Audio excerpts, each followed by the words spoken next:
በተፈጥሯቸው በጎች ቀዝቃዛማ ቦታ፣ ፍየሎች ደግሞ ሞቃት ቦታን ይፈልጋሉ። የምንመርጠው ቦታ ለምንሰራው ስራ አመቺ ነው ወይ?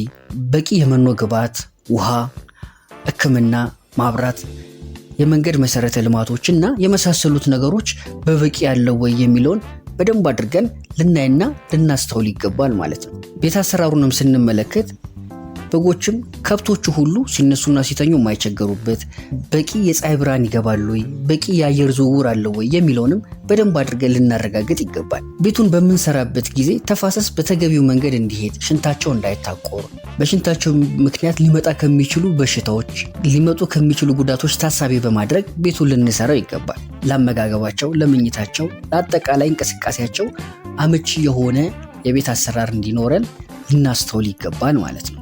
ሌላው ሕክምና አካባቢያችን ላይ በፈለግናቸው ጊዜ ልናገኛቸው የሚችሉ ብቁ ሐኪሞች አሉ የሚለውን ልናረጋግጥ ይገባል ማለት ነው። እነዚህን ከግምት ውስጥ ካስገባን በኋላ በጎችና ፍየሎችን ለመግዛት በምናስብበት ጊዜ ዋናው ነገር አመራረጥ ነው።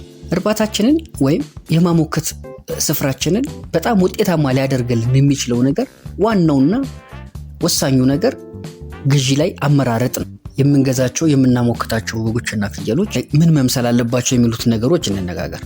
በጣም በጥንቃቄ የምናሞክታቸውን በጎችና ፍየሎችን መምረጥ ይጠበቅብናል። በአመራረጣቸውም ውስጥ ጤንነታቸውን፣ ዝርያቸውን፣ አቋማቸውንና ልጅነታቸውን በደንብ አድርገን ልናስተውል ይገባል ማለት ነው። በአቋማቸው ስንል አጠር ካሉት ይልቅ ረዘም ያሉት፣ ጠበብ ካሉት ይልቅ ሰፊ ሽንጥ ያላቸው